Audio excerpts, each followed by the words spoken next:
आइए हम लोग पढ़ते हैं अब केमिस्ट्री क्लास 10 का रासायनिक अभिक्रिया एवं समीकरण। तो अब हम लोगों का जो टॉपिक था उसका नाम था रासायनिक अभिक्रिया। हम लोगों ने पढ़ लिया था। रासायनिक अभिक्रिया बोले तो जो बोल करके शब्दों में बयां करते हैं उसी को रासायनिक अभिक्रिया बोलते हैं, और जो संकेतों में लिखा जाता है उसको रासायनिक समीकरण कहते हैं। समझे कि नहीं? तो अभी हम लोग पढ़ेंगे रासायनिक समीकरण।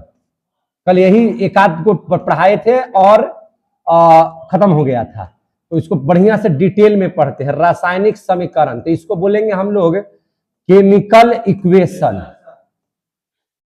केमिकल इक्वेशन कोई बहुत बड़ी बात नहीं है, आप आराम से समझेंगे। पहले अगर कहिएगा तो हम फार्मूला भी मैंने समझा करके परिभाषा लिखवा देंगे, या परिभाषा भी पहले लिखवा सकते हैं, कोई दिक्कत नहीं है। जैसे देखिए आप लोगों को हम बता रहे हैं, जैसे कल पढ़ाए थे आप लोगों को हम क्या पढ़ाए थे कि हाइड्रोजन एवं ऑक्सीजन के मिलने से जल बनता है। इस बात को लिखिए, हाइड्रोजन एवं ऑक्सीजन के मिलने से, ऑक्सीजन के मिलने से, देख रहे भार पड़ रहा है लिखने में, इतना है कि नहीं? तो रासायनिक अभिक्रिया लिखने में भार पड़ता है। ये हम पढ़ाएंगे आपको रासायनिक समीकरण। जब हम लोग उसका डिटेल में पढ़ेंगे कि इससे क्या लाभ है क्या हानि है, तब उसको बताएंगे, है कि नहीं? तो हाइड्रोजन एवं ऑक्सीजन के मिलने से क्या बनता है? जल बनता है। ऐसे भी हम लोग बोल सकते हैं, और नहीं तो ऐसे भी बोल सकते हैं। कैसे? देखिए, अथवा हम लोग बोलते हैं हाइड्रोजन प्लस ऑक्सीजन अगर आपस में मिला तो क्या बना देगा? जल। ये जो बात को आपने लिखा, ये जो बात आपने जो दोनों लिखा, ये इसको बोलते हैं हम लोग रासायनिक अभिक्रिया। इसको क्या बोलेंगे? रासायनिक अभिक्रिया। लेकिन हम पढ़ रहे हैं रासायनिक समीकरण, तो अब इन्हीं चीजों को अगर हम संकेत में बदल दें, क्या में बदल दें? संकेत में, या इसको सूत्रों में पिरो दें। तो जब हम लोग क्या करते हैं, जब किसी चीज को सूत्र में या संकेत में उसको पिरो देते हैं, उसको लिखते हैं, तो उसी को रासायनिक इक्वेशन कहा जाता है। जैसे देखिए यहां है हाइड्रोजन, हाइड्रोजन में दो लगाए क्योंकि स्वतंत्र अवस्था में है कि नहीं, मैंने नहीं रह सकता, समझे कि नहीं? और इसलिए इसमें दो लगाना, अकेले नहीं रहता, अकेले इसको भूत पकड़ लेता है, तो कहता कि ना हम रद्दू के साथ रखेंगे, समझे कि नहीं? तो इसलिए इसको क्या लिखे? H2। ये भी कहा कि हमको भी भूत धर लेता है, तो हम भी अकेले न रहेंगे। जीवन में कोई आदमी अकेले नहीं रह सकता है ना? चाहे पदार्थ हो या आदमी हो या जानवर हो, समझे कि नहीं? सब कोई पसंद है एक दूसरे के साथ रहने के लिए। तो रह लिया और क्या बना दिया? जल। क्या बना दिया? जल।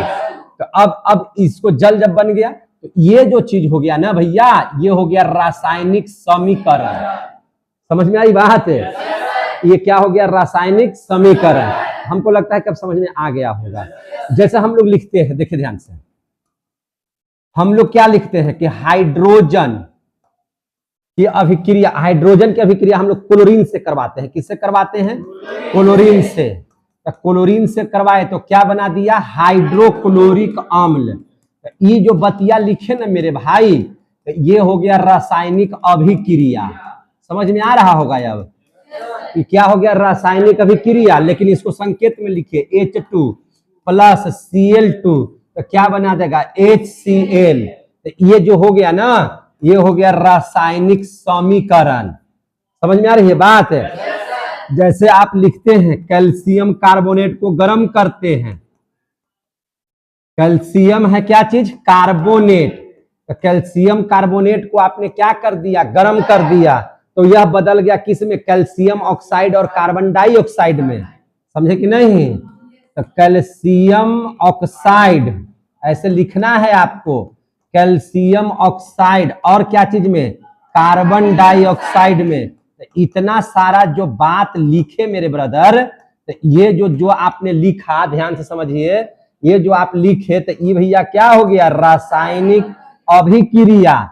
लेकिन जब इसको हम संकेत में या सूत्र में, संकेत हो गया, इस सूत्र हो गया, है कि नहीं? जैसे कैल्शियम है तो कैल्शियम कार्बोनेट है तो CaCO3 सूत्र हो गया।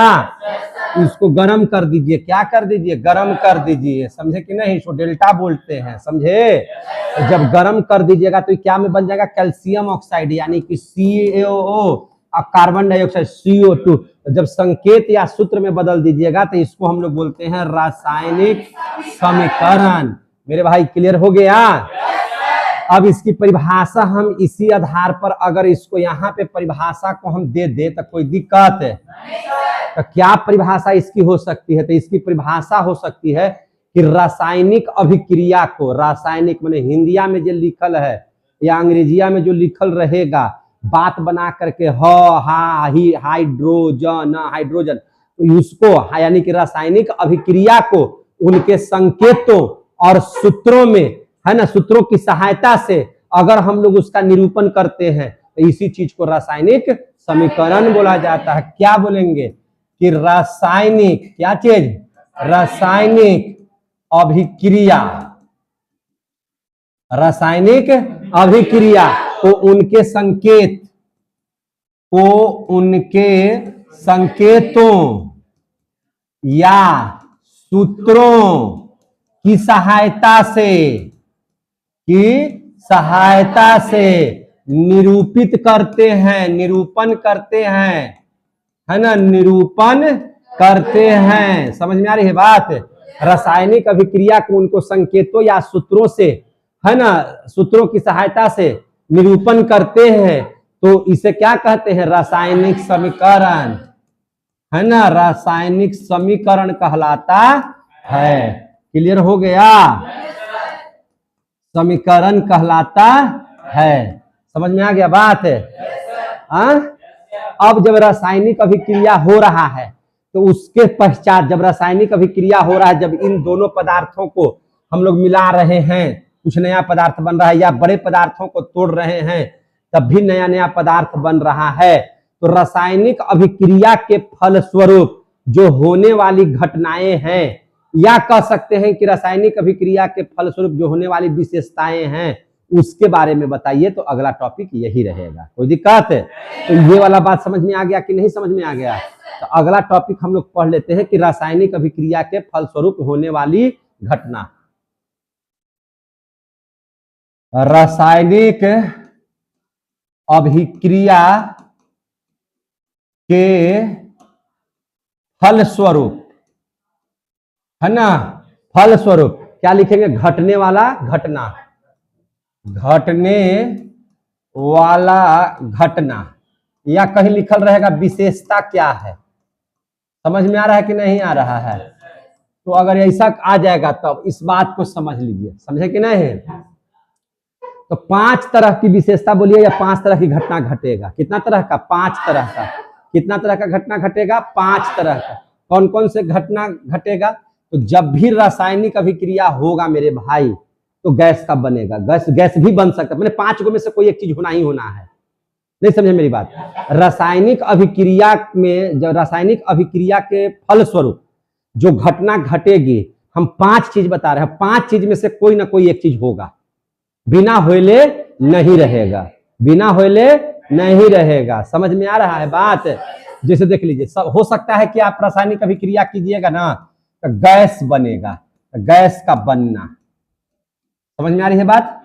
क्या हो सकता है? गैस का बनना। या हो सकता है कि जब आप रासायनिक अभिक्रिया कर रहे हैं ना तो अवस्था परिवर्तन हो जाएगा, अवस्था में परिवर्तन रहेगा कुछ और, हो जाएगा कुछ और। हो सकता है कि अवस्था में परिवर्तन हो जाए। समझे कि नहीं? या हो सकता है कि रंग में परिवर्तन हो जाए।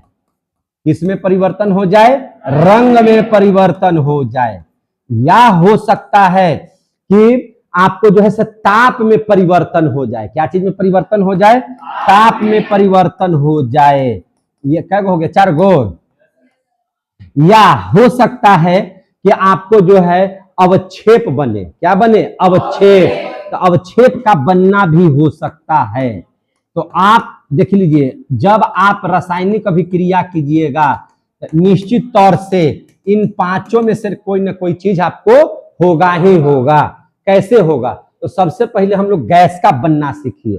किसका सीख लीजिए? गैस का बनना। जब आप कैल्शियम कार्बोनेट, जिसको आप लोग कहते हैं चूना पत्थर, खड़िया, चौक, कहते हैं कि नहीं कहते हैं, तो जब आप लेते हैं और जब इसमें जल में इसको डाला जाता है तो क्या होता है, तो जल में डाले जाएगा, जैसे चूना पत्थर को उठाइए और जल में डाल दीजिएगा, तो जल में जैसे डालिएगा तो क्या हो जाएगा, कैल्शियम हाइड्रोक्साइड बना देगा। क्या बना देगा, कैल्शियम हाइड्रो। और एक चीज ध्यान से समझिएगा, एक चीज ध्यान से समझिएगा कि जैसे ही अभिक्रिया होगा तो कैल्शियम यहां से अलगे होगा और CO3 को अलगे कर देगा, और इसमें से HO में से OH को ले लेगा, तो CaOH का होल 2 बना देगा, और साथ में एगो कार्बन जो यहाँ बचा हुआ है, इसमें ऑक्सीजन जो बचा हुआ है और इसमें जो ऑक्सीजन बचा हुआ, दोनों को मिला करके कार्बन डाइऑक्साइड, और कार्बन डाइऑक्साइड क्या है, गैस।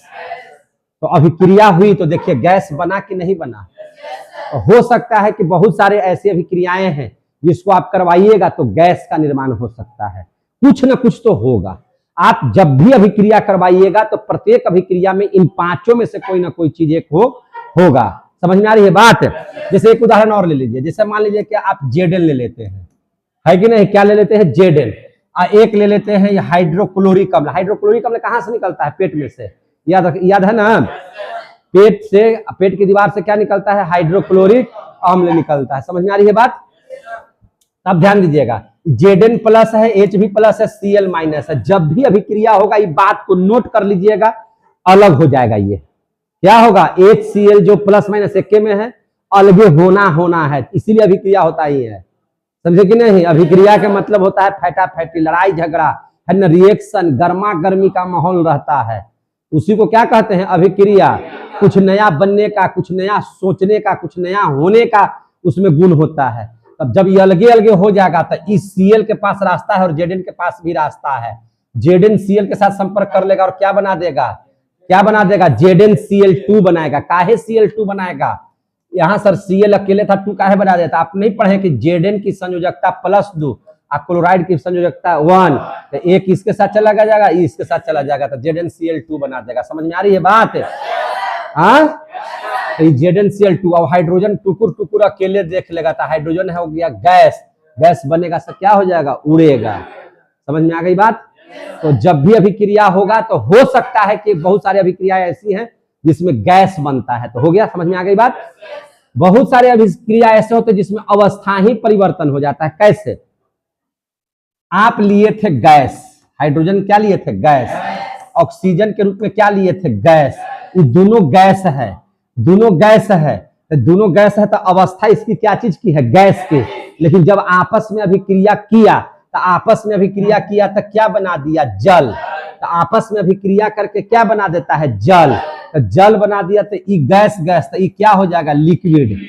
तो अवस्था में परिवर्तन नहीं कर गया, क्या अवस्था में परिवर्तन कर गया, तो इसको क्या बोलेंगे, जल। यानी कि लिए थे गैस और हो गया जल, तो लिए थे गैस हो गया लिक्विड। तो कहने का मतलब है कि अवस्था में परिवर्तन की हुआ, तो हो सकता है कि अवस्था भी परिवर्तित कर जाए। हम एक और उदाहरण दे देते हैं, जैसे आप लेते हैं क्या चीज, हाइड्रोजन, और ले लेते हैं क्लोरीन।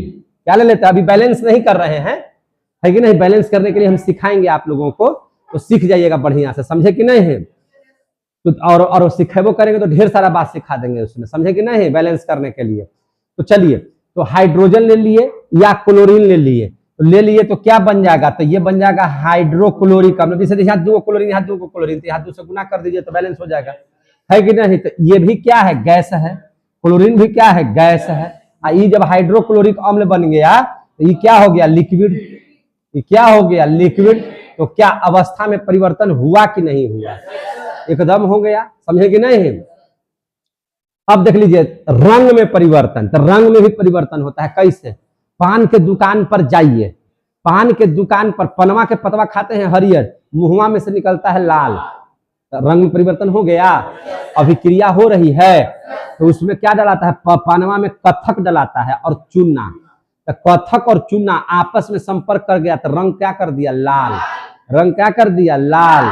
चूना होता है उजला, कथक होता है हल्का सा, है कि नहीं। उसके साथ जैसी चुनवा मिलेगा तो क्या बना देगा, लाल।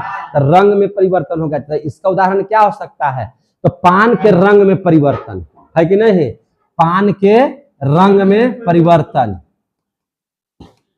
पान के रंग में परिवर्तन किसकी वजह से हुआ, कथक और चूना की वजह से। तो वो क्या किया, अंदर में जाकर के आपने क्या करवा दिया। जैसे देखिए आप पान खाते हैं तो क्या करते हैं, चिबाते हैं उसको। जितना चिबाइएगा, जितना क्या कीजिएगा, चिबाइएगा, यानी कि उसको रिएक्शन कर रहे हैं, तोड़ रहे हैं, फोड़ रहे हैं, चिबा रहे हैं, है ना, लार मिला रहे हैं उसमें, तो क्या हो रहा है, रिएक्शन कर रहा है, तो उसका अपना रंग को क्या कर दिया, परिवर्तन कर दिया। जैसे देखिए पोटेशियम पर मैग्नेट को ले लीजिए, KMnO4, समझ में आ रही है बात? KMnO4 जिसको हम लोग क्या कहते हैं, पोटेशियम पर मैग्नेट, क्या कहते हैं, पोटेशियम पर मैग्नेट, समझे कि नहीं? तो पोटेशियम पर मैग्नेट जो होता है उसमें आप नींबू का रस डाल दीजिए, क्या डाल दीजिए, नींबू का रस। तो जैसे ही पोटेशियम पर मैग्नेट में अगर नींबू का रस डाल दीजिएगा तो इसका रंगवा जो होगा सो उड़ जाएगा। अगर वो लाल रहेगा तो उसका रंगवा समाप्त हो जाएगा, नीला रहेगा तो उसको भी उड़ा देगा। माने जो भी रंग है पहले से, रंग कोई क्या कर देता है, उड़ा देता है, रंग उड़ा देता है, समझे कि नहीं? रंगवे कोई बदल देता है, रंगवे खत्म कर देता है। समझ में आ गई बात है? तो ये सब समझिए इस सबको। अब ताप में परिवर्तन देखिए, ताप में परिवर्तन का मतलब क्या होगा, यानी कि जब आपकी अभिक्रिया होगी तो टेम्परेचर बढ़ भी सकता है और टेम्परेचर घट भी सकता है। तो दो बातें होंगी, है ना, या तो ताप क्या हो जाएगा, बढ़ेगा, या ताप क्या हो जाएगा, घटेगा। ताप क्या हो जाएगा, घटेगा। जब ताप बढ़ेगा, जब ताप क्या होगा, बढ़ेगा, तो उसको बोलते हैं ऊष्माक्षेपी। उसको क्या बोलते हैं, ऊष्माक्षेपी। समझ में आ रही है बात? और जब ताप घटेगा तो उसको बोलते हैं ऊष्माशोषी। समझे कि नहीं? आप देखिए एक काम कीजिए, आप चूना ले आइए मार्केट से, समझे कि नहीं, पानी चूना ले आइए और पानी में डाल दीजिए, तो पानी का ताप क्या हो जाएगा, बढ़ेगा कि घटेगा, बढ़ जाएगा। क्या है, देखते हैं कि पनिया खौलने लगता है। तो खौलता है कब, जब टेम्परेचर बढ़ता है तबे ना। तो आप क्या किए, चूना को लाए उठा करके मार्केट से और उसको कहाँ डाल दीजिए, पानी में। पानी पहले था नॉर्मल, पानी का टेम्परेचर नाप लीजिए और चुनमा डाल करके तब पानी का टेम्परेचर नापिए, तो ताप क्या रहेगा, बढ़ जाएगा। तो पानी में जब आप चूना डालिएगा, पानी में क्या डालिएगा, चूना, तो पानी में अगर आप चूना डाल दिए, तो पानी में जब जैसे ही आप चूना डाल दीजिएगा तो पानी का टेम्परेचर क्या हो जाएगा, बढ़ जाएगा। तो इसको बोलते हैं ऊष्माक्षेपी, यानी कि ताप बढ़ा, है ना, ताप क्या हो गया, बढ़ा।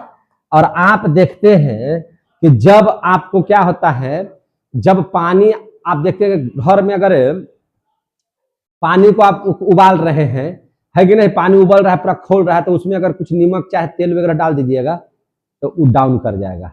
वो क्या कर जाता है, डाउन, यानी कि ताप वहां पे क्या हो जाता है, कम जाता है। जैसे देखिए पानी आप लिए हुए हैं, समझे कि नहीं, अब पानी में डाल दीजिए ग्लूकोज, पानी में क्या डाल दीजिए, ग्लूकोज, है ना, तो गर्मो पानी रहेगा ना तो ठंडा हो जाएगा, थोड़ा सा नॉर्मल हो जाएगा। ग्लूकोज डाल के पीते हैं ना, ग्लूकोन डी सब। तो पानी में अगर ग्लूकोज डाल दीजिएगा तो उसको बोलते हैं ऊष्मा शोषित। ऊष्मा को क्या कर लेता है, शोषण कर लेता है, तो उसको हम लोग क्या बोलेंगे, ऊष्मा शोषित। तो आप बहुत सारे अभिक्रिया ऐसे देखेंगे जिसमें ये बातें होती रहती है। कहने का मेरा मतलब है कि इस सब में से कोई ना कोई चीज एक होगा, इस सब में से कोई ना कोई चीज एक ठो होगा, न होने का सवाल ही नहीं है अगर है तो। अब देख लीजिए अवक्षेप का बनना। अवक्षेप का बनना से क्या समझते हैं, तो अवक्षेप क्या है, तो अवक्षेप एक ठोस पदार्थ है। अवक्षेप क्या है, एक ठोस पदार्थ है जो किसी विलयन से अलग होकर के पानी में बैठ जाता है। पानी में क्या हो जाता है, बैठ जाता है, समझे कि नहीं। जैसा आपका कोई विलयन है तो विलयन से अवक्षेप का मतलब क्या हुआ कि वह क्या हो जाएगा, तो अवक्षेप ठोस बन जाएगा। क्या बन जाएगा, ठोस पदार्थ। अब पानी में वो अलगे बैठा हुआ रहेगा, पानी को अलग कर लीजिए, अवक्षेप अलगे प्राप्त हो जाएगा, समझे कि नहीं। तो अवक्षेप हमेशा क्या रहेगा, ठोस अवस्था में। किस अवस्था में रहेगा, ठोस अवस्था में। तो इसको लिख देते हैं कि अवक्षेप वह ठोस पदार्थ है, अवक्षेप वह ठोस पदार्थ है। देख रहे हैं ना, समझ में आ रहा है जो बात बोल रहे हैं। तो अवक्षेप वह ठोस पदार्थ है जो विलयन से, जो कैसे, विलयन से अलग होकर पानी में बैठ जाता है। विलयन से अलग होकर पानी में बैठ जाता है, पानी में बैठ जाता है, पानी में क्या करता है, बैठ जाता है। क्लियर हो गया। जैसे इसको थोड़ा छोटा करके और इसमें कुछ बातों को बता देते हैं, ठीक है ना। पानी में क्या करता है, बैठ जाता है। अवक्षेप का मतलब क्या है, ठोस है ना, पानी में। जैसे देखिए आप क्या करते हैं, जैसे देखिए आप लोग, आप नमक ले लीजिए, क्या ले लीजिए, नमक। एग्जाम्पल देते हैं, क्या ले लीजिए, नमक। नमक में प्लस माइनस हो गया है ना, नमक ले लीजिए। और एक लीजिए AgNO3, क्या ले लीजिएगा, AgNO3, समझे कि नहीं। तो Ag हो गया प्लस सिल्वर नाइट्रेट, NO3 हो गया नाइट्रेट माइनस सिल्वर नाइट्रेट, इसको बोलेंगे। अब जैसे ही इन लोगों का अभिक्रिया करवाएंगे तो ये तो हम आपको 50 बार बात किए हैं कि ये प्लस माइनस है भैया, दोनों अलगे होगा। ये भी प्लस माइनस है, ये भी दोनों अलगे होगा, ये आप जान लीजिए। पहले के जैसा तो रहेगा ही नहीं। अब क्या होगा, अब तो ये भी दिमाग लगा लीजिए, इसका प्लसवा इसके माइनसवा से जाके टच करेगा। याद इतना ही रख लीजिए कि ध्यान से समझिए कि देखिए, आप इतना जान लीजिए कि प्लस जो है हमेशा निगेटिव की ओर ध्यान देगा और निगेटिव हमेशा पॉजिटिव की ओर ध्यान देगा, समझे कि नहीं। अब आप अजनबी फिल्म देखे ना, अजनबी नहीं देखे तो देख लीजिएगा, बॉबी देओल और अक्षय कुमार का फिल्म है उसमें, समझे कि नहीं है। और दोनों के पत्नी है रहता है, दोनों का शादी विवाह हो गया। अब एक पत्नियां मैंने ये जो है बॉबी देओल अक्षय कुमार की पत्नियां देने ताकते रहता है, और अक्षय कुमार भी बॉबी देओल की पत्नियां देने उलट फिर कर लेता है। बस यही काम है इसमें भी, आ रहा है समझ में ना। तू हमारा यूज करो, हम तो यूज करेंगे, अदला बदली, समझे कि नहीं है। अब जो है देखिए, जब लड़ाई होगा तो Ag और NO3 एक साथ रहेगा, न रहेगा। कहेगा कि हम दूसरा दिन भागबो, तो ये भी कहेगा कि हम देखी थी इधर, समझे कि नहीं है। दोनों बदल जाएगा। कैसे बदलेगा, तो अब देखिए, ये Na अब Cl के साथ नहीं रहेगा तो किसके साथ रहेगा, तो रखो इसको साथ, रह जाओ ना, मन भर रहा था तो रहो ऐसे ही, रह गया कि नहीं रह गया। तो इसको क्या बोलेंगे, NaNO3। तो ये बोला कि तो हम अकेले रहेंगे, हम तो एक आध देखिए रहते तहिना से, है कि नहीं है। तो ये हो जाएगा AgCl। क्लियर हो रहा है कि नहीं हो रहा है। पूरा रासायनिक अभिक्रिया कहा देंगे ऐसा कि आप कहीं नहीं भूलिएगा, समझे कि नहीं है, चिंता मत कीजिए, समझे कि नहीं है। तो ये समझ में आ गया आप लोगों को। तो AgCl यहां से आ गया, तो AgCl जो है यही पनिया में जाकर बैठ जाएगा, क्योंकि Ag सिल्वर ठोस है, सिल्वर क्या है, ठोस है। तो ये क्या बना देगा, ये बैठ जाएगा। बैठने का मतलब है कि नीचे कर दिए। तो ये किस रूप में बैठेगा, अवक्षेप के रूप में, यानी कि ठोस बन करके क्या हो जाएगा, विलयन में बैठ जाएगा। विलयन में क्या हो जाएगा, बैठ जाएगा। कैसा अवक्षेप बनाएगा, सफेद कलर का। कैसा बनाएगा, सफेद कलर का, समझे कि नहीं। जैसे पानी और चीनी के मिश्रण को गर्म करते हैं तो पानी को उड़ा देते हैं तो चीनी नीचे बैठ जाता है ना, रवा के रूप में। अवक्षेप है वो, उजला रंग का अवक्षेप बन गया। वो क्या बन गया, अवक्षेप। और समझिए, एक उदाहरण और दे देते हैं इसमें। पहला एग्जाम्पल समझ में आ गया होगा। अब दूसरा एग्जाम्पल समझ लीजिए। आप ले लीजिए बेरियम क्लोराइड BaCl2, बस दिमाग में ही लगा लीजिएगा, ठीक है ना। जैसे आपने क्या ले लिया, BaCl2, भैया ये प्लस है माइनस है, अब रिएक्शन होगा तो टूटेगा, ये क्या होगा, टूटेगा। अब ले लेते हैं सल्फ्यूरिक अम्ल H2SO4, हाइड्रोजन प्लस माइनस, भागेगा कि नहीं भागेगा, बोलिए, भागेगा कि नहीं भागेगा। ये भी अलग होगा, ये भी अलग होगा। अब ये अलग होगा तो कैसे बन जाएगा, तो ध्यान से समझिएगा। ये जो है Ba प्लस है तो इधर भागेगा SO4 की तरफ, यानी कि बना देगा BaSO4। हमको तो लगता है कि समझ में आ रहा होगा रिएक्शन क्या है, BaSO4। आई ठोस अवस्था में नीचे बैठ जाएगा सफेद रवा के रूप में, वही तो अवक्षेप है। आई क्या हो जाएगा, तो हाइड्रोजन इसके साथ संपर्क आ जाएगा, ये बना लेगा HCl। क्या बना लेगा, HCl। समझ में आ रहा है तो बोलिएगा, समझ में आ रहा है तो बोलिएगा। देखिए हाइड्रोजन 2 को, क्लोरीन 2 को, तो यहाँ 2 लगा दीजिए आगे, है ना। इसको क्या बोलते हैं, 2HCl। तो अब यहाँ HCl, तो हाइड्रोक्लोरिक अम्ल है। तो ये हमारा क्या बन गया, सफेद अवक्षेप। क्या बन गया, सफेद अवक्षेप। कहने का मतलब है कि जब भी आप रासायनिक अभिक्रिया करोगे मेरे भाई, जब भी आप रासायनिक अभिक्रिया करोगे, समझे कि नहीं, चाहे तोड़ोगे चाहे जोड़ोगे, तो कहने का मतलब यह है कि आपको इन पांचों में से कोई ना कोई चीज होगा। पहला, गैस बन सकता है, अवस्था में परिवर्तन। अरे लड़ाई झगड़ा होगा तो मेरे भाई फूल नहीं बरसेगा, याद रखिएगा। जब भी लड़ाई झगड़ा होगा तो गोलीबारी, धाए धुई की आवाज होगी, कोई मरेगा, हरेगा, मैंने 5 चीज में से कोई एक चीज होगा। या तो ज्यादा होगा तो गैस बन जाएगा, नहीं होगा तो तुम्हारा पहले था कुछ हो जाएगा, कुछ मार के गोड़ा तोड़ दिया तो पेट पर पड़ रही है, अवस्था में परिवर्तन कर दिया ना। पहले शरीर से खूब फिट थे, अब आंधर लांगर होकर बैठिए, अवस्था में परिवर्तन हो गया। या हो सकता है कि मार के करिया कर दिया तो रंग में परिवर्तन हो गया। या हो सकता है ताप में परिवर्तन हो जाएगा, अब तो हंफ रहा है, मार हार्ट की बीमारी हो गया, ताप में परिवर्तन हुआ। या मान के अवक्षेप बन गया था, कुछ न कुछ बनेगा। ऐसा 5 में से कोई चीज होना ही है, कब, जब रिएक्शन होगा तब ये टॉपिक समाप्त कर देते हैं। अब अगला टॉपिक देख लेते हैं, रासायनिक समीकरण को लिखने का नियम क्या है। रासायनिक समीकरण लिखते हैं ना, किस नियम के आधार पर लिखते हैं, जरा बताओ हमको। तो नियम देख लीजिए, समझा दें। ये सब पढ़ना है आपको, टॉपिक बाय टॉपिक। आप याद रखिएगा, कोई ऐसा चीज नहीं है, हम एक भी चीज आपको फालतू नहीं पढ़ाने वाले हैं। जितना किताब में टॉपिक लिखा हुआ है वो सारे के सारे टॉपिक्स हम लेकर के चलेंगे, समझे कि नहीं।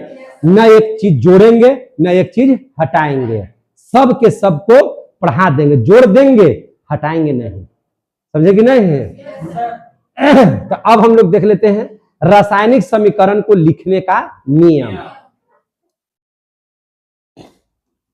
रासायनिक समीकरण को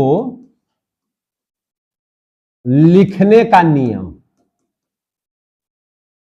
लिखने का नियम। आखिर इसका क्या नियम है लिखने का, रासायनिक समीकरण को लिखने का क्या नियम है, समझे कि नहीं। तो देख लीजिए नियम, इसका समझ लीजिए। जैसा हम एक उदाहरण ले लेते हैं, क्या चीज, H2 + O2, तो क्या बन गया H2O। अब इसको जैसे बैलेंस करना होगा तो कैसे बैलेंस कीजिएगा, हाइड्रोजन यहाँ कै ठो है, 2 ठो।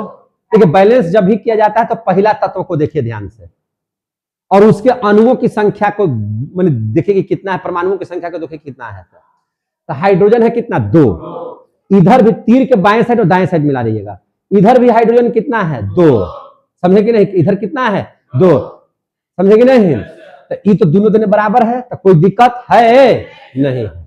अब चलिए इसको, ऑक्सीजन इधर कितना है, यहां ऑक्सीजन कितना है, तब इसको गड़बड़ी हो गया कि नहीं हो गया। तो इसको बोलेंगे असंतुलित समीकरण। इसको क्या बोलते हैं, असंतुलित समीकरण। तो संतुलित करना पड़ता है, और संतुलित करके ही रिएक्शन लिखना चाहिए। मैंने आप रिएक्शन लिख दीजिए और संतुलित कर दीजिए, नहीं कीजिएगा तब तक वो गलत है, समझ में आ रही बात ना। अभी हमको उसमें जरूरत नहीं पड़ा था संतुलित करने के लिए, इसलिए हम आपको इसी पढ़ा दिए, लेकिन संतुलित करना ही है। तब क्या करेंगे, तो O2 है तो इसके नीचे 2 रख देंगे तो सही हो जाएगा ना। नहीं है, ऐसे नहीं होता है। जब भी लगेगा तो आगे लगेगा, क्या लगेगा, आगे, ये नहीं कि नीचे लगा दीजिए। अणु के जगह पर लगेगा, परमाणु की जगह पर नहीं। अब अणु का जगह कहाँ है, आगे है। तो अब यहाँ ऑक्सीजन, यहाँ 2 गो है, और यहाँ ऑक्सीजन 1 ही गो है, तो यहाँ 2 लगा दीजिए, तो ऑक्सीजन 2 गो हो गया। लेकिन अब हाइड्रोजन को देखिए तो गड़बड़ हो गया, क्योंकि ये यहां पे जब लगाइएगा तो सबके लिए हो जाएगा। जब यहां पे कोई संख्या रखिएगा तो सबके लिए हो जाता है। तो अब ये हाइड्रोजन के लिए भी होगा। तो पहले से हाइड्रोजन था 2, तो अब हो गया 2 दूनी 4, और यहाँ कै गो है, 2 गो है, तब यहाँ भी 2 लगा दीजिए। अब ये हो गया बैलेंस। अब इसको कहेंगे संतुलित समीकरण। और पहले क्या था, असंतुलित। समझ में आ रहा है बात, वो पढ़ते पढ़ते सब संतुलित करने आ जाएगा, समझे कि नहीं। उसके लिए कोई बहुत ज्यादा ये नहीं, हम अभी आपको देने जा रहे हैं संतुलित समीकरण का एक अलग टॉपिक पढ़ा देंगे, समझे कि नहीं। आपको पढ़ना भी है, इसलिए हम पढ़ा रहे हैं। ऐसा नहीं है कि हम अपने मन से बहुत काबिल बनल हैं, वो आपको पढ़ना ही है। टॉपिक का नाम है संतुलित समीकरण, संतुलित करो, समझे कि नहीं, और सिखाएंगे उसी समय, कोई दिक्कत। चलिए देख लीजिए, तो अभी हम लोग लिख रहे हैं कि रासायनिक समीकरण को लिखने का नियम क्या है। तो लिखने का नियम यही है कि रासायनिक अभिक्रिया में जो भाग लेने वाले पदार्थ हैं उसको अभिकारक बोलते हैं, समझ में आ रही है बात। और उन अभिकारकों के फल स्वरूप जो हम लोगों को प्राप्त होता है चीज, उसको हम लोग उत्पाद या प्रतिफल कहते हैं। नया पदार्थ बनता है उसको क्या कहते हैं, उत्पाद या प्रतिफल कहते हैं। मेरी बात समझ में आता है बढ़िया से, तो फिर से समझिए। तो रासायनिक अभिक्रिया में भाग लेने वाले जो अभिकारक हैं उनको या तो संकेत में लिखिए, या फिर उनको सूत्र की सहायता से हम लोग लिखते हैं। बोलिए आप किधर लिखते हैं, तो तीर के बाएं साइड लिखते हैं। तो ये नियम हो गया ना, रासायनिक समीकरण लिखने का नियम हो गया। तो इस बतिया को हम यहाँ पे नियमों में लिख देते हैं। पहला क्या लिख देते हैं कि रासायनिक अभिक्रिया में,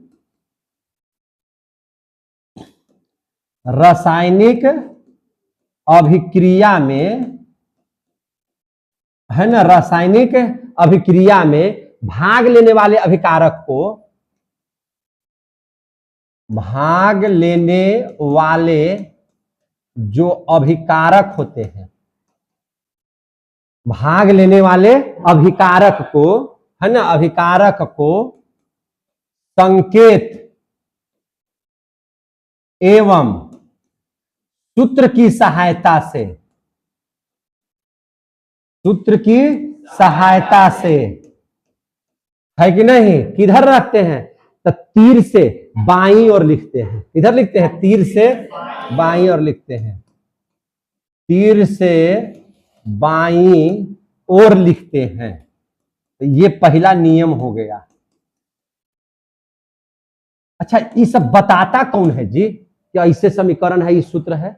रसायन शास्त्र में जो भी नियम लाया जाता है वो किसके तहत लाया जाता है? तो अंतरराष्ट्रीय संगठन है जिसका नाम है IUPAC। क्या नाम है उसका? IUPAC। IUPAC का मतलब क्या हो गया? International union of pure and applied chemistry. समझ में आ गया बात है? यह एक अंतरराष्ट्रीय संगठन है जहां पे सारे केमिस्ट बैठ करके ये तय करते हैं कि 118 तत्व हैं, इनका सूत्र ये है, रासायनिक समीकरण ऐसे लिखा जाता है, सारी बातों को वहां पे तय किया जाता है। समझे कि नहीं? मोल क्या है? मोल किसी पदार्थ का है ना, उसको अणुओं की संख्या को मोल कहेंगे। पढ़ते हैं कि नहीं पढ़ते हैं? तो ये सब मानक चीजों को कौन निर्धारित करता है? तो IUPAC। जैसे हम लोग कहते हैं कि हम लोग आणविक द्रव्यमान निकालते हैं किसी चीज का, जैसे H2O का आणविक द्रव्यमान निकालते हैं, तो 1 × 2 + 16 करते हैं, यानी कि 18 हो गया। उसको व्यक्त करते हैं AMU में, एटॉमिक मास यूनिट में। ये एटॉमिक मास यूनिट दिया किसने? ये सब लागू करवाता है कौन? IUPAC, जिसका नाम है क्या? International union of pure and applied chemistry. समझ में आ गई बात? लिखते हैं तो समझ में आ गया बात। अब दूसरा नियम देख लीजिए। ये तो समझ में आ गया कि अभिकारक को तीर के कहां लिखते हैं? बाईं ओर लिखते हैं। अभिकारकों के बीच में देखिए धन का प्रयोग करते हैं, प्लस माइक का चिन्ह, प्लस जो चिन्ह है उसका प्रयोग करते हैं, प्लस को धन बोलते हैं, धन चिन्ह का प्रयोग करते हैं। समझे कि नहीं? तो अभिकारकों के बीच देखिए ध्यान से, अभिकारकों, अभिकारक ये हो गया, अभिकारक ये भी हो गया अभिकारक, इन दोनों को आपस में जोड़ रहे हैं तो इसको धन का चिन्ह दिया कि नहीं दिए हैं? तो अभिकारकों के बीच, अभिकारकों के बीच धन, धन का मतलब प्लस चिन्ह का, समझे कि नहीं? प्लस चिन्ह का प्रयोग करते हैं, प्रयोग करते हैं। अगर इक्वेशन आ जाएगा तो आपको ऐसे ही लिखना होगा जैसे हम लिख रहे हैं। रासायनिक समीकरण लिखने का नियम बताइए तब लिखना पड़ेगा ऐसे आपको। समझे कि नहीं? तीसरी बात आपको समझिए, यहाँ पे तीसरी बात समझिए, करीब करीब 5 नियम चलेगा इसमें, ठीक है ना? तीसरी बात समझिए। तीसरी बात क्या है? रासायनिक अभिक्रिया में भाग लेने वाले पदार्थ को उनके संकेत एवं सूत्र की सहायता से बने जो उत्पाद है या प्रतिफल है उसको तीर के दाईं ओर रखते हैं। समझे कि नहीं? तो इस बात को लिखिए। क्या लिखिएगा? और रासायनिक, जैसे रासायनिक अभिक्रिया के फलस्वरूप उत्पाद बना ना, तो उसको कहां रखे हैं? तीर के बाएं साइड की दाएं साइड? दाहिने साइड। इधर रखे हुए हैं दाहिने साइड, इधर रखे हुए हैं दाहिने साइड। वही बात को लिख देते हैं। रासायनिक अभिक्रिया में, रासायनिक अभिक्रिया में क्या चीज? भाग लेने वाले पदार्थ को, भाग लेने वाले पदार्थ को, है ना, है ना, भाग लेने वाले पदार्थ को उनके संकेत, उनके संकेत या किस में? सूत्र की सहायता से, सूत्र की सहायता से, सूत्र की सहायता से क्या बना? बना उत्पाद या प्रतिफल, बने उत्पाद, जिसको हम लोग प्रतिफल भी बोल सकते हैं, है कि नहीं? बने उत्पाद हो या प्रतिफल हो, उसको तीर के, है कि नहीं, तीर के दाईं ओर, ये हो गया तीर का बाया, ये हो गया तीर का दाया। समझे कि नहीं? तो तीर के दाईं ओर लिखी जाती है। समझ में आ गई बात? बोलिए नहीं रहा है। उत्पाद को कहां लिखेंगे? हमेशा तीर के दाहिने साइड में। समझ में आ गई बात? अब देख लीजिए, अब मान के चलिए कि यहां तो एगो प्रतिफल है, यहां प्रतिफल कितना है? 1। लेकिन आप देखिए ध्यान से, अगर हम ले लेते हैं CaCO3, इसको गर्म करते हैं तो क्या बना देगा, CaO प्लस CO2। तो ये तो भैया अभिकारक हो गया। ये वाला क्या हो गया, उत्पाद। तो यहां तो एक से ज्यादा उत्पाद है, तो एक से ज्यादा उत्पाद को भी तो प्लस से सूचित कर रहे हैं कि नहीं कर रहे हैं, तो ये बात को भी इंगित कर दीजिए। क्या कीजिएगा कि प्रतिफलों के बीच अगर एगो प्रतिफल है तो कोई दिखते नहीं है, लेकिन प्रतिफलों यानी कि एक से ज्यादा प्रतिफल है, तो प्रतिफलों के बीच है कि नहीं, प्रतिफलों के बीच हम लोग क्या चीज का प्रयोग करते हैं, धन चिन्ह का, है ना, धन चिन्ह का प्रयोग करते हैं, धन चिन्ह का प्रयोग करते हैं। क्लियर हो गया, धन चिन्ह का प्रयोग करते हैं। सारा चीज तो हो गया। हाँ, एक और बचा हुआ है, हम लोग तीर का कहीं नाम नहीं लिए हैं, समझे कि नहीं, तीर के बारे में नहीं बताए हैं, तो याद रखिएगा। 5वां में हम तीर चिन्ह के बारे में लिखते हैं, तीर चिन्ह। तीर चिन्ह कैसा रहेगा, तो इस ढंग का रहेगा तीर चिन्ह, समझे कि नहीं। ये क्या करता है, तीर चिन्ह क्या करता है, तो अभिकारक और प्रतिफल को अलग कर देता है, समझे कि नहीं। यह तीर चिन्ह क्या करता है, अभिकारकों एवं प्रतिफलों, जिसको हम लोग क्या बोलते हैं, उत्पाद, क्या बोलते हैं, उत्पाद को अलग करता है, को अलग करता है, अलग करता है। क्या करता है, अलग करता है, समझे कि नहीं, अलग करता है। यह दिखाता भी है, तीर और क्या दिखाता है, तो यह दिखाता है कि अभिक्रिया किस दिशा में हो रही है। अगर तीर आगे की ओर है तो इधर इधर वाला लड़ रहा है, आगे बढ़ा रहा है। अगर ऐसे दिखा देगा तो उधर से ऐसे आ रहा है, समझे कि नहीं। यानी कि तीर सिर्फ अलग नहीं करता है, बल्कि यह दिशा भी बताता है, समझे कि नहीं, अभिक्रिया की दिशा भी व्यक्त करता है, तो अलग करता है। साथ तथा यह दिखाता है कि अभिक्रिया किस दिशा में हो रही है, दिखाता है कि अभिक्रिया किस दिशा में हो रही है। समझ में आ रहा है बात ना, किस दिशा में हो रही है या हो रहा है, जो भी रहेगा शुरू कर लीजिएगा अपने से, ठीक है ना। तो ये हो गया रासायनिक समीकरण लिखने के नियम। ये क्या हो गया, रासायनिक समीकरण लिखने के नियम।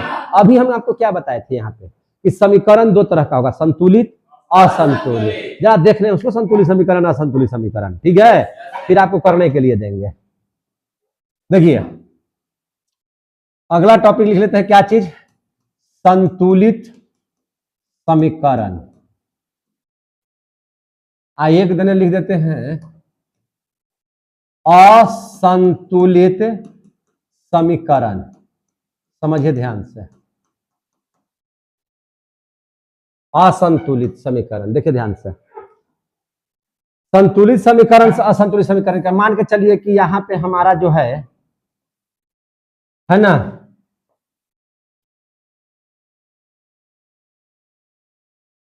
तराजू है, ठीक है, तराजू है ना, तराजू है। इस पर इधर 10 केजी रखा हुआ है, इधर 12 केजी है ना, उल्टी कर दीजिए, इसको 8 केजी कर दीजिए, इधर में झुकल है कि नहीं, 8 केजी है, ठीक है ना। अब बताइए क्या ये दोनों संतुलित है, क्या ये संतुलित है, नहीं है संतुलित। देखिए ऐसा संतुलित करने के लिए तराजू में हम लोग क्या करते हैं, कोई सामान को कम या बेसी करते हैं। जैसे 8 केजी इधर है, इधर 10 केजी, तो 2 केजी इसमें से निकाल लेंगे, 8 केजी हो जाएगा। लेकिन रासायनिक समीकरण में निकालना नहीं है, हमेशा डालना है। निकालने का तो नाम ही मत लीजिएगा, ना तो सब उल्टा पुल्टा हो जाएगा। आपको निकालना कुछ नहीं है, सिर्फ उसमें क्या करना, मुंह खोलना, एकदम जैसे लगी सर खुलवे न करते हैं लोग, मुंह खोलो, आ करो हाँ ठीक है, मुंह खोल के रखो, है कि नहीं। अब ऐसा सटल है ना, अभी से ना देख रहे हैं, खुलिए ना रहा है, अरे खोलो, तुम ही खोलो, हाँ हंसो, हाँ ऐसे कर, हाँ हमको डर लग रहा था कि सट ना गया, समझ में नहीं आता। तो यहाँ पे क्या है, आपको हमेशा क्या करना है, डालना है, ये नहीं कि ई नहीं कि हाँ, निकालना नहीं है, निकालने का नाम नहीं लेना है, खाली डालने का नाम है। जैसे 10 केजी है तो जब भी बैलेंस होगा तो इधर 2 केजी आपको डालना पड़ेगा। डालना था 2 केजी, हमसे डला गया कितना केजी? 3 केजी। हमसे डला गया कितना केजी? 3 केजी। बैलेंस है? बैलेंस है? 11 हो गया, इधर 10 हो गया। अब क्या करें? तो ये नहीं कि इसमें से 1 केजी निकालने लगिएगा, नहीं निकालना। अब इसमें डालिए 1 केजी। अब बताइए दोनों बैलेंस है? आप इतना इशारा तो समझ गए होंगे मेरा। क्या आपको निकालना नहीं है, डालना ही है, समझे कि नहीं? तो ये समझ में आ गई बात ना। जैसे मान के चलिए कि यहाँ पे है इसी तरह से, ठीक है, यहाँ पे है 5 केजी, यहाँ पे है 3 केजी, ठीक है ना। कोई सामान बैलेंस कीजिए, कैसे करेंगे? अब इसमें से 2 केजी निकालिएगा कि इधर डालिएगा? इधर डालना है, निकालना नहीं है। डालते समय हमको डाला गया 4 केजी, बैलेंस है? 4 3 7, यहाँ है 5, तो अब इसमें कितना केजी और डालना पड़ेगा? 2 केजी। लेकिन डला गया कितना? 3 केजी, बैलेंस है? अब क्या करें? फिर इधर 1 केजी डालना था, डला गया 2 केजी, बैलेंस है? कितना इधर कम है? 1 केजी डाल दो, अब बैलेंस हुआ? हमेशा डालना है, निकालने का चर्चा नहीं। हमको लगता है कि ये मेथड समझ में आ गया होगा। अब समझिए, आपको डालना है, निकालने का नाम नहीं लेना है। चलिए देखिए, हम समझा देते हैं इसको और चलिए ध्यान से। संतुलित समीकरण कैसे कहें, किसे कहेंगे? ध्यान समझिए। वैसा समीकरण, वैसा समीकरण जिसमें दोनों ओर का मतलब क्या? तीर के बाएं साइड भी और तीर के दाएं साइड, या दोनों ओर का मतलब समझ लीजिए कि एक दिन अभिकारक और प्रतिफल, भी समझ में आ सकता है। प्रत्येक तत्व, हम एगो का नाम नहीं ले रहे हैं, प्रत्येक तत्व, उसमें जितना अभिकारक में तत्व होगा, प्रतिफल में जितना तत्व होगा, समझे कि नहीं? तो प्रत्येक तत्व की परमाणु संख्या, प्रत्येक तत्व की परमाणु संख्या समान हो जाए, दोनों तरफ का, दोनों तरफ का परमाणु संख्या क्या हो जाए? समान। तो उसको क्या बोलेंगे? संतुलित समीकरण। बोलो ना। हाँ बता रहे बढ़िया से। अच्छा, संतुलित समीकरण कहते हैं। क्या कहते हैं? संतुलित समीकरण कहते हैं। तो देखिए कैसे, क्या बताए हम अभी? वैसा समीकरण है ना, वैसा समीकरण जिसमें दोनों साइड, बहुत तेज है ये, जिसमें है ना दोनों साइड लिखे या और लिखे, है ना, दोनों ओर, जिसमें दोनों ओर के मतलब क्या? तीर के दाएं साइड और बाएं साइड में, है ना, प्रत्येक तत्व की, प्रत्येक तत्व की क्या चीज? परमाणु संख्या। कौन संख्या? परमाणु संख्या। तत्व की परमाणु संख्या, प्रत्येक तत्व की परमाणु संख्या क्या हो? समान हो। परमाणु संख्या क्या हो? समान हो। परमाणु संख्या क्या हो जाए? समान हो जाए, तो उसे हम लोग क्या कहते हैं? संतुलित समीकरण। तो उसे संतुलित समीकरण कहते हैं, संतुलित समीकरण कहते हैं, संतुलित समीकरण कहते हैं। ठीक, इसका उल्टा कर दीजिए तो उसको बोलेंगे असंतुलित समीकरण। क्या लिखिएगा? लिखिए वही चीज लिख दीजिए, वैसा समीकरण, बोलते जाइए, जिसमें दोनों और प्रत्येक तत्व की, आप लोग बोलिएगा तो याद होगा, प्रत्येक तत्व की परमाणु संख्या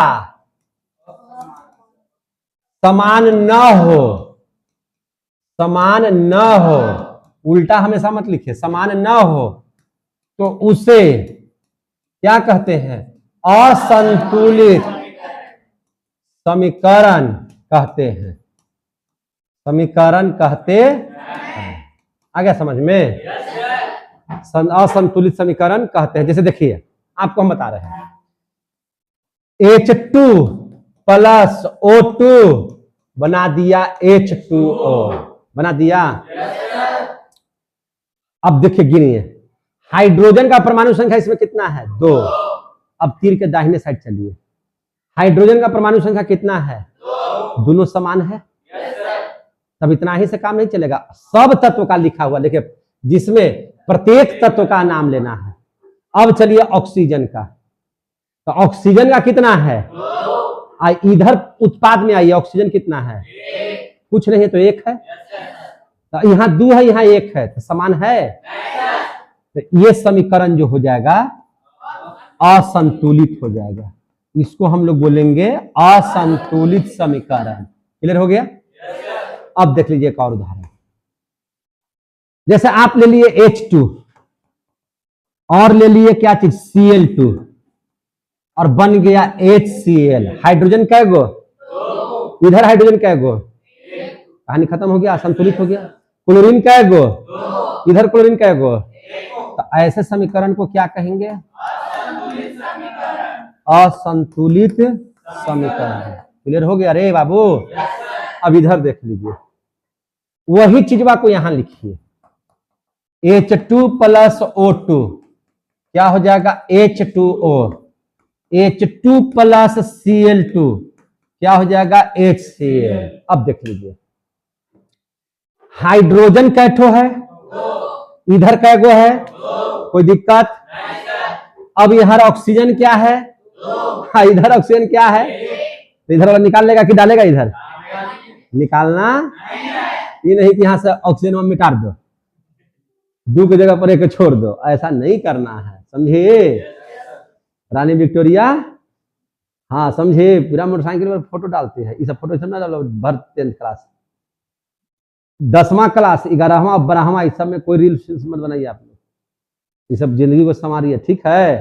क्या देखे वाला तो रहा है, सब बताओ ना, समझे कि नहीं है? आज के डेट में देखिए, लड़की लोग तो कुछ डाल देगी तो उसको 10 गो आदमी देख लेगा, खाली लड़कियां देखेला, लोग रील से देखता है कि नहीं है? देखना चाहता है बहुत चीज, तो कितना दिखाई चलिएगा सगरो, है कि नहीं? तो इसलिए मत डालिए, अभी खाली पढ़ाई कीजिए। क्या कीजिए? पढ़ाई। अभी 2 साल 3 साल खूब बढ़िया से पढ़ लीजिए, आप पढ़ लिख लीजिएगा ना, तो आप जितना फिर डालिएगा उसको कोई रोकने वाला है? फिर हमरो बात मत मानिएगा, और अभी डालिएगा ना तो पढ़ाइया से दिमागे भटक जाएगा। आप अपना डालने के फेरा में 10 को देख के आइएगा, और कितना निमन निमन देता है हमको नहीं पता है, हर 2 के बाद फिर उसन के आ जाएगा, ओकरा से ऊपर थोड़ी ही हम लोग जा रहे हैं। खराब खराब चीज आने लगता है, नहीं आने लगता है जी, तो मोबाइल आपके दिमाग को डिस्टर्ब कर देता है, इसलिए सबको नहीं देखना है। आप रील से नहीं बनाइए तो देखिएगा कैसे? आप बनाइएगा तो जरूर देखिएगा कि क्या को लाइक किया, कौन कौन लाइक किया, अब ओकरा नाम देख रहा है, अब ओकरा में जाके घुस रहा है। तो पढ़ने वाले के लिए ये सब नहीं है, ये सब हम लोग के लिए है, ठीक है? अब मन नहीं लग रहा था, देख लिए थोड़ा बहुत, हमनियों के लिए नहीं है, दिमाग डिस्टर्ब कर देता है, समझे कि नहीं? हमनियों डिस्टर्ब हो जाते हैं, तो हम क्या करते हैं? हम सिर्फ अपना डालते हैं, दूसरा कौन देख रहा है नहीं देख रहा है, या किसका है नहीं है, हमको कोई मतलब किसी से नहीं है। हम ये भी नहीं देखने जाते हैं कि हमको के देखा के न देखा, हम अपना उठाए, चूंकि इतना ना बनाते ही है वीडियो, इतना ना हमारा पढ़ाई वाला वीडियो ही है कि हमको डालने ही से समय खत्म नहीं होता है, पूरा खाली डालते रहते हैं बस। दूसरा देखेंगे फुर्सते का है, हम जब देखेंगे तो अपन नहीं देखेंगे कि हम दूसरा को देखेंगे। सूरत अच्छा, पढ़ाई अच्छी है कि नहीं, स्टाइल मेरा अच्छा, तो हम दूसरा क्या देखेंगे? क्या जी? तो ये सब समझिए, आपको खास करके बोल रहे हैं, कम से कम 10वां में तो एकदम ना समझ में आ गया। अब देखिए ध्यान से, तो हाइड्रोजन क्या को इधर 2, इधर हाइड्रोजन क्या हो गया 2, इधर ऑक्सीजन 2, इधर ऑक्सीजन 1। तब आप क्या कीजिएगा? आप इसको 2 बनाने के लिए इधर 2 डालिएगा, तो यहां मत डालिएगा कभी, जब भी आएगा तो सामने आगे, कहां आगे, यानी कि इस पोर्शन पर आपको जगह खाली है, यहां आप डाल सकते हैं, समझे कि नहीं? इस पोर्शन पर जगह खाली है, इस पोर्शन पर जगह खाली है, डालना है, कभी भी नीचे नहीं डालना है, ठीक है? तो इसको 2 करने के लिए आपको यहाँ पे 2 लगाना पड़ेगा, लेकिन हो गया गड़बड़। अब हाइड्रोजन में असंतुलित हो गया, ये हो गया 2 दूनी कॉमन हो जाता है, सबके लिए हो जाता है, इस सब के लिए 2 हो जाएगा, इसके लिए तो 2 हुआ ही, हाइड्रोजनों के लिए 2 बढ़ गया, ये हो गया, पहले से 2 था, यहाँ 2 हो गया, तो 2 दूनी कितना हो गया 4, और यहाँ हाइड्रोजनवा है 2 गो, तो इसको क्या कीजिएगा? 4 करने के लिए हाथ 2 से कर दीजिए। अब देखिए तो संतुलित है, तो ये हो गया संतुलित। ये क्या हो गया? संतुलित। क्लियर हो गया? अब उसी प्रकार से इसमें देखिए हाइड्रोजन इधर कै गो है, इधर कै गो है। हमको दूसरा का तत्व नहीं देखना, पहले पहलका का ठीक कीजिए। कभी भी याद रखिएगा, आपको संतुलित जब करना हो तो एक एक बार सब मत देखने लगिएगा, एक गो के मिलाते चलिए। पहलका है 2, समझ में आई बात? यहाँ है 1। अब क्लोरीन देने ताकवे मत कीजिए, अब पहले हाइड्रोजन को ठीक कीजिए। समझ में आ गई बात? तो हाइड्रोजन देखिए 2, यहाँ 1, तो 2 से गुना कर देंगे तो हाइड्रोजन 2 को तो हो गया। वाह, सही हो गया। अब चलिए क्लोरीन की तरफ। क्लोरीन कै गो? इधर भी क्लोरीन के साथ कै गो? हो गया बैलेंस। ऐसे देखना है, समझे कि नहीं है? तो इस टाइप से अगर सीख गए तो संतुलित समीकरण करने के लिए आ जाएगा, असंतुलित समीकरण करने के लिए आ जाएगा। चलिए हम आपको संतुलित करवाते हैं ढेर सारा, समझे कि नहीं? आप कुछ घर के लिए भी दे देते हैं टास्क कि भैया करके लेके आइएगा, ठीक है? तो आइए हम लोग देख लेते हैं संतुलित समीकरण को, है ना? संतुलित समीकरण संतुलित कीजिए। ये कौन विधि कहलाता है? तो हम लोग अनुमान से न करते हैं कि इधर 2 गो तो इधर 1 गो कर ली, तो उसको अनुमान विधि बोलते हैं। क्या बोलते हैं? अनुमान विधि। हनुमान विधि नहीं, अनुमान विधि। अनुमान विधि तो हनुमान गिर लगा दीजिए, है कि नहीं? अनुमान विधि। तो लिखेंगे क्या चीज? समीकरण संतुलित करो। क्या लिखेंगे? समीकरण संतुलित करो। समझ में आ रहा है सब कुछ? समीकरण संतुलित करो। किस विधि से हम लोग संतुलित करते हैं? अनुमान, अनुमान विधि से। ये अनुमान ने लगा के कर रहे हैं। चलिए देखिए, पहले ध्यान से समझिए, हम उदाहरण दे रहे हैं, आप लोग समझिएगा। जैसे हम ले लिए धातु Mg, अब अभिक्रिया करा दिए किससे? HCl से। तो अब ध्यान दीजिए, आपको खाली समीकरण संतुलित करने के लिए नहीं, आपको बनाने के लिए भी समीकरण सिखा रहे हैं। ये भी देखिएगा ध्यान से। Mg है क्या चीज? विद्युत धनात्मक। ये भी विद्युत धनात्मक, ये विद्युत ऋणात्मक। भैया ये लड़ेगा तो रहेगा ही नहीं। तो अभिक्रिया होगी तो ये दोनों कभी भी 2 गो जो साथे है वो साथे नहीं। इसको सुनाई दिया ध्यान से? और सबसे देखिए, जो क्रियाशील रहेगा वही हावी रहेगा, जो ज्यादा क्रियाशील रहेगा वो ज्यादा हावी रहेगा भागने के लिए, तो मैंने अभिक्रिया करने के लिए। तो सबसे ज्यादा अभिक्रियाशील तत्व का नाम बताइए तो सबसे अधिक क्रियाशील है क्या चीज? पोटेशियम। क्या है नाम इसका? पोटेशियम। पोटेशियम के बाद कैल्शियम, कैल्शियम के बाद मैग्नीशियम बोलता है, सोडियम, सोडियम के बाद मैग्नीशियम, सोडियम के बाद मैग्नीशियम, मैग्नीशियम के बाद एल्युमिनियम, मैग्नीशियम के बाद एल्युमिनियम, एल्युमिनियम के बाद जिंक, जिंक के बाद लोहा, जिंक के बाद लोहा। आओ छोटा कर देता ताकि हटा दे सबको। इसको एकदम याद रखिएगा, इसको क्या रखिएगा? याद। समझे कि नहीं? जिंक के बाद क्या लिखे हम लोग? लोहा, लोहा के बाद टीन, लोहा टीना, इसे भी पढ़ते हैं ना, याद रहेगा। लोहा टीना, है कि नहीं? फेरिया देवल आता तो कैसे बोलता है सब? नहीं, कबाड़ा वाला आता है तो क्या होता है? लोहा टीना, लोहा टीना, लोहा टीना, याद रहेगा। तो लोहा टीना, उसके बाद हाइड्रोजन, और तब आएगा क्या चीज? कॉपर। क्रियाशीलता के आधार पर बता रहे हैं। किसके आधार पर बताते हैं? क्रियाशीलता के बाद। तब सोना, तब चांदी सोना, तब क्या चीज? चांदी सोना, चांदी सोना प्लैटिनम। तो कैसे याद रखिएगा? बोलिए मेरे साथ, कैसे याद रखिएगा? तो बोलिए, potassium calcium sodium, potassium calcium sodium, magnesium aluminium zinc, लोहा टीना, लोहा टीना बोल दिए। अब बीच में लगा दीजिए हाइड्रोजन। लोहा टीना के बाद क्या चीज? हाइड्रोजन। क्लियर हो गया? इसको एक के बारे में बोलिएगा, कैसे है ना? कैसे बोलिएगा? तो कॉपर चांदी सोना प्लैटिनम, कॉपर चांदी सोना प्लैटिनम। ये क्या? सबसे ऊपर जो है सबसे क्रियाशील है, सबसे नीचे जो है सबसे कम क्रियाशील है। समझ में आ गई बात? अब बताइए, यहाँ पे है हाइड्रोजन, यहाँ पे है मैग्नीशियम, तब हाइड्रोजन यहाँ है और मैग्नीशियम यहाँ है, ये ज्यादा क्रियाशील है, तो ये ज्यादा मिलने लगी बेचैनी है इसको, समझे कि नहीं है? इसको मिलने के लिए बेचैनी ज्यादा है, आइए जाकर के मिल जाएगा उसके साथ। किसके साथ? मैग्नीशियम के साथ क्लोरीन MgCl2 बना देगा। Cl2 का हो गया मैग्नीशियम का परमाणु संयोजकता 2, समझे कि नहीं है? आई टुकुर टुकुर देखते रहेगा कि हमर वाला के लेके भाग गया, यानी कि हाइड्रोजन। समझ में आ गई बात है? हाइड्रोजन। अब देखिए ध्यान से, अब आप हमको बताइए mg इधर कितना? एक। इधर mg कितना? एक। बैलेंस है। H कैट हो इधर, इधर H अनबैलेंस है। क्लोरीन इधर कैगो, इधर क्लोरीन कैगो? भैया ये हो गया असंतुलित समीकरण। कैसा समीकरण है? अब इसको क्या कीजिए? संतुलित। क्या कीजिएगा? संतुलित। तो संतुलित करने के लिए क्या करेंगे? जस के तस यही बतिया को लिख दीजिए। जस के तस यही बतिया को क्या कर दीजिए? लिख दीजिए। लिख दिए। अब चलिए कैसे संतुलित करना है वो देखिए। mg इधर एक, इधर एक, कोई हड़बड़ाहट नहीं है। अब यहां हाइड्रोजन एक, यहां हाइड्रोजन दो। अब हाइड्रोजन को देखिए, क्लोरीन को ताके मत कीजिए। अब हाइड्रोजन को पहले मिलाइए। तो हाइड्रोजन एक, यहां दो, तो यहां क्या कर दीजिएगा? दो लगा दीजिए।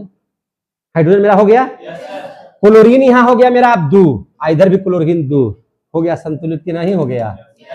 तो इसको बोलेंगे कैसा समीकरण? आ रहा संतुलित करने? दूसरा नंबर पढ़िए। समझ में आ रहा है तो बोलिएगा।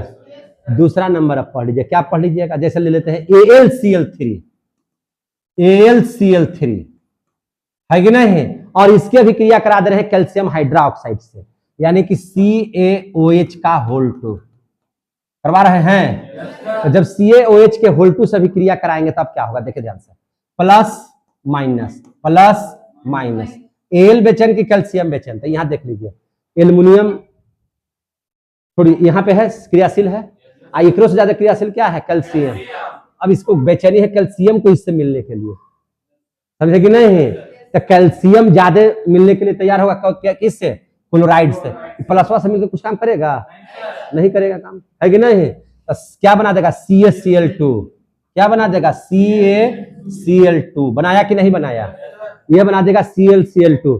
Al किसके साथ चला जाएगा? OH के साथ। और Al यहाँ चूंकि इसकी संयोजकता 3 होता है, तो ये बना देगा AlOH का होल 3।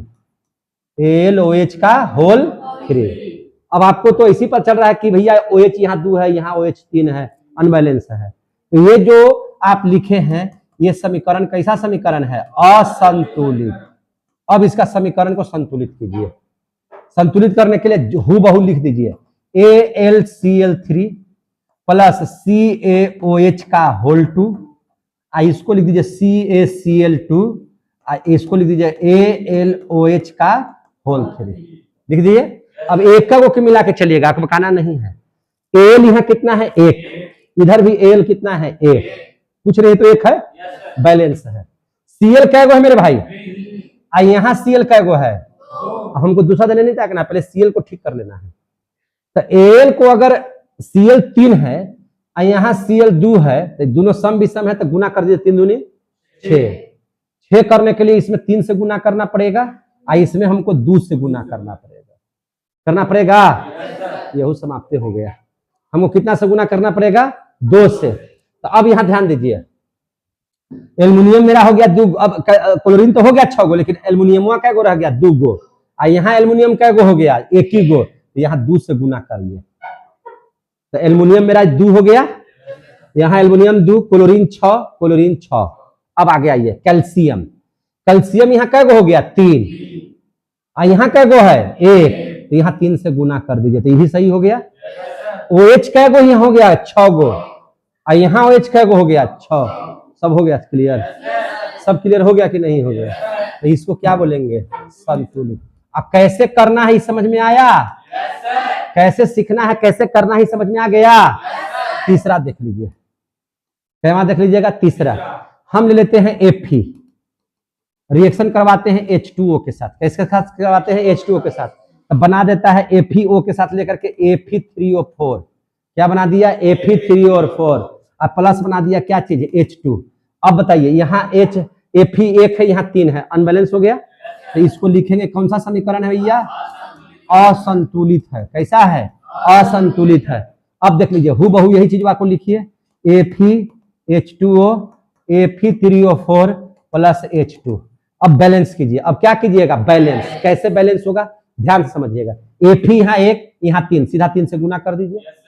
कोई दिक्कत? Fe हो गया। हाइड्रोजन यहाँ क्या गो है? 2, यहाँ भी हाइड्रोजन क्या गो है? 2, बैलेंस है। ऑक्सीजन यहाँ क्या गो है? 1, यहाँ ऑक्सीजन क्या गो है? 4, यहाँ 4 से गुना कर दीजिए। तो अब यहाँ देखिए हाइड्रोजन हो गया 4 दूनी 8 गो, तो यहाँ भी 4 से गुना कर, बैलेंस हो गया। तो इसको कहेंगे संतुलित। समझ में आ रहा है तो बोलिएगा, समझ में आ रहा है? एक और देखिए, एक और देख लीजिए, समझ में आ रहा है तो एक और देख लेते हैं। अब हम एक बड़ा तत्व लेते हैं, यौगिक लेते हैं KClO3, इसको गर्म कर देते हैं तो टूट जाएगा 2 भाग में। किसमें किसमें टूटेगा? तो KCl में और O2 में टूटेगा। टूटेगा तो यहाँ KCl एक है, Cl एक है, O3 है, यहाँ O2 है, तो क्या हो जाएगा? असंतुलित।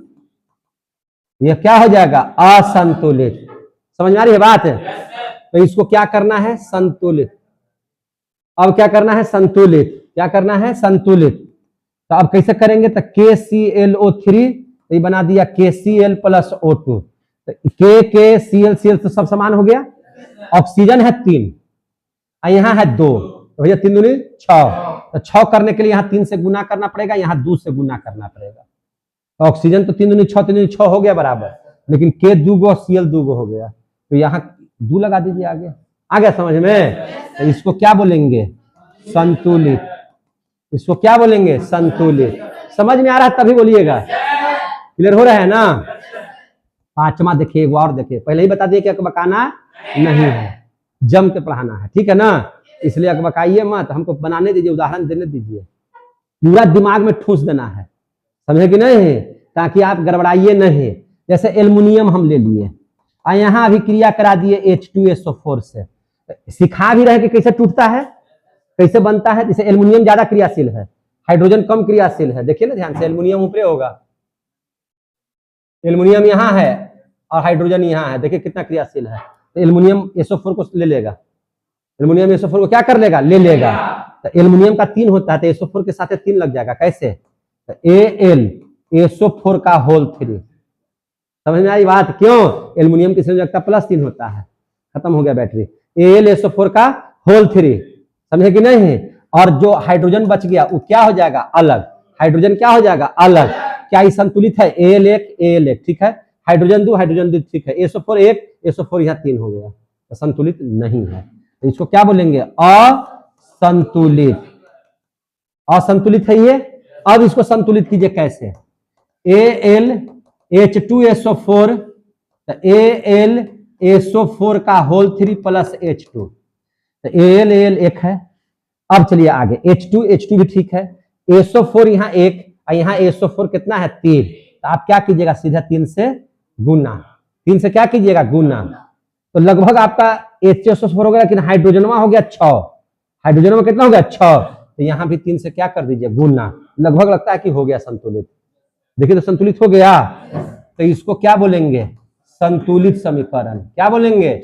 संतुलित समीकरण। समझे कि नहीं? तो आपको संतुलित करने के लिए कितना बच्चा सीख गए? मजा आ रहा है पढ़ने में? तो होमवर्क दे दें आपको, बोलिए तो यार। तो चलिए होमवर्क में आप करके लेके आना है क्या चीज, सो देख लीजिए। आप बना के लिएगा CO2 प्लस H2O, है कि नहीं? तो बना दिया C6H12O6 प्लस O2, बना दिया।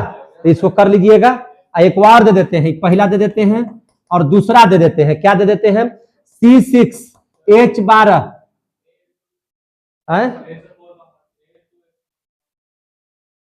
कहाँ हुआ? Al2 होगा, का है बुकवा में हो दिले है Al2 यही है ना? तो यहाँ 2 लगा दीजिए, फिर हो गया ना? अब नहीं ना दिक्कत है, दिया हुआ ना बुकवा में, ठीक है। C6H12O6